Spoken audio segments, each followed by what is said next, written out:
Hello and welcome back. So today is a little different.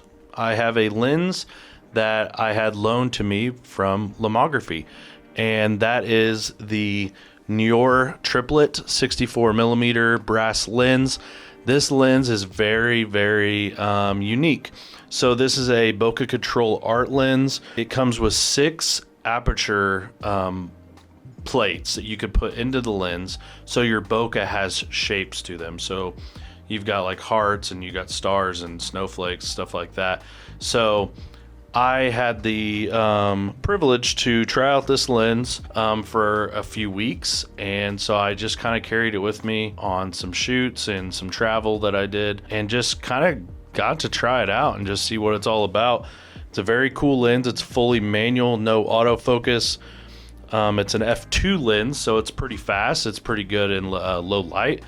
So that was pretty fun to shoot some Christmas lights and stuff like that with the bokeh control. Also on the front of the lens here, you have soft, classic, and bubble that changes how the bokeh looks and how the overall image looks. Very unique lens. I took it with me to Arkansas, shot some video, shot some photo with it there, shot some portraits, and then I also shot some stuff around town here at night to get the full experience on what each setting looks like, from the classic to the soft to the bubble on the softness of the lens. Really fun lens, stopless aperture.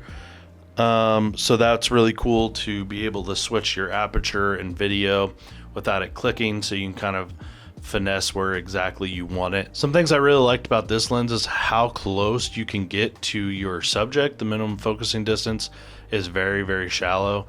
And that also depends on if you have it in soft, classic, or bubble. The minimum focusing distance seemed to change a little bit depending on that. But it was super easy to focus this lens. It probably helps that it's an RF mount, so I had it on my Canon R6 and I have focus peaking, which made it very easy to use for photo and video. So I was able to hit the focus on most of my shots and most of my video shots, but sometimes I was a little too close or I was slightly off. But you know, it's an artistic lens, you get artistic shots with it, and I thought it worked very well for both photo and video. Now, like I said, this is a 64mm lens, and I thought that was a very unique focal length to have in a lens. I've shot 50s, I've shot 35s, and 85 is my favorite, and I've never really thought of something in between a 50 and 85. I just assumed if I wanted, you know, something a little wider from the 85, I'd go 50, but 64 was a very unique focal length, and it was fun to use. It was fun to see what you can capture with it, and the separation you'd get from your subjects being at f2. I didn't stop down this lens very often, if at all, to be honest. I tried to shoot everything at f2 because, you know, I'm trying to get that bokeh. I'm trying to check out the lens for what it's kind of made for, and that's giving you unique bokeh. I didn't use a lot of the aperture plates.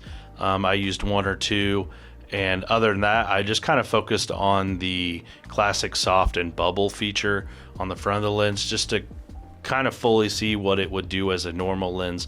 I'm not so much into the artistic filter shapes that you can get in your bokeh, but I mean, if you're using it for, you know, very specific things, you could probably find proper uses for those unique bokeh filters. But with that said, I really enjoyed this lens. I want to say thank you to Lomography again for letting me borrow it and try it out and just kind of see what it's all about. So I appreciate it.